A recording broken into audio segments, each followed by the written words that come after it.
He was going to make sure he got everything that he felt he deserved. And the king just allowed this to happen. And make no mistake about it, had the king pulled these titles right when he assumed the throne, none of this would be happening, because as long as they remained on the royal website, as long as those titles were not stripped, as long as Harry was still made a counselor of state, as long as all those things were kept in place, Harry always knew in the back of his mind that if things got bad enough in the US for him and Meghan, that he always had an out, that there was always going to be a loophole that he could jump back through to reassert himself and shove him and his wife back in the faces of the UK public. So let's just call this what this is, okay guys? When you have no moral compass, when you have no inner conscience, when you have no sense of shame, okay? And that is something sorely lacking in today's society, no sense of shame. That's how you're able to just march back into the UK at this point, Harry and Meghan.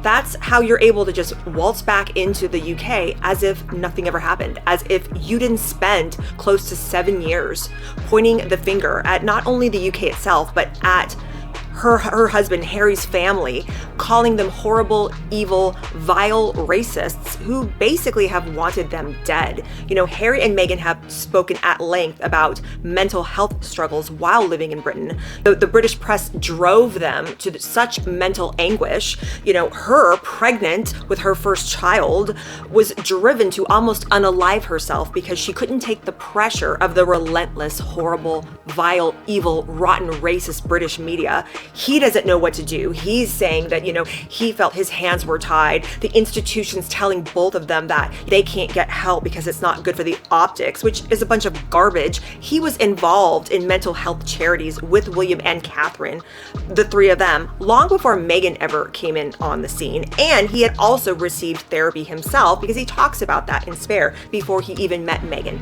So for him to spin this yarn to us that he had no idea what to do, his wife was curled up in a ball on the floor, ready to unalive herself, and he's just, you know, hands in the air, doesn't know what to do. I mean, it's such garbage. So if you have no sense of shame, if you have no moral compass, that's how you're able to waltz back in as if none of these horrible lies and omissions and half-truths and all these things, horrible things that they said, that's how you're willing to do it because you just don't feel that you did anything wrong. Your sense of entitlement is so unbelievably massive that everybody owes you, right?